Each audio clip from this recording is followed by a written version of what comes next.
বটে তুলনা কিন্তু হলো না। কেন হলো না বাবা? দেখুন, ওই বিদ্যুতের যখন উদয় হয় 2 সেকেন্ডের জন্য জগৎ আলো করতে পারে, কিন্তু যেই ঘরটা বন্ধ করা সেই ঘরে ওই আলো পৌঁছতে পারে না। পাহাড়ের গুহায় ওই আলো পৌঁছতে অক্ষম, পারে না। বৈষ্ণব আচার্য জানালেন আমাদের এই দেহ ঘরেও 6টা দরজা দিয়ে হৃদয় মন্দিরের দ্বার বন্ধ করা। এই 6 দরজা ভেদ করে আমাদের হৃদয় মন্দির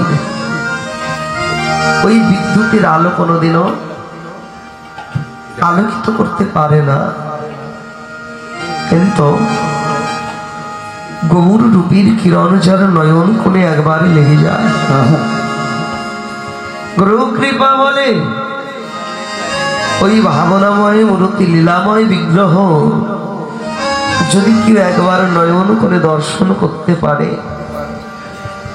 গৌর মূর্তি দর্শনে ভক্তের ভেতর বাহির 2 আলোকিত হয়ে যায়। আবার ওই বিদ্যুৎ যদি কারো মাথার উপরে পড়ে মানুষের প্রাণ কেড়ে নিয়ে যায়, কিন্তু আমার গৌর হরি সে তো কোনো ভক্তির প্রাণ কেড়ে নিতে পারে না। বরং আমার গৌর হরি যার প্রতি একবার দয়া করে, গৌর হরি যার প্রতি একবার কৃপা করে, তাকে ঘরের বাহির করে দেয়।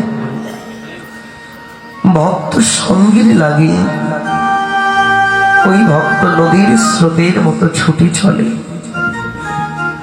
কোথায় গেলে আমরা একটু ভক্তির সঙ্গ পাবো, কোথায় গেলে বৈষ্ণবের সঙ্গ করে পরমাত্মারূপী ভগবান যে আমার দেহে বিরাজিত,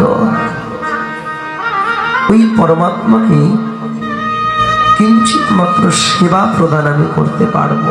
হরিবল হরিবল।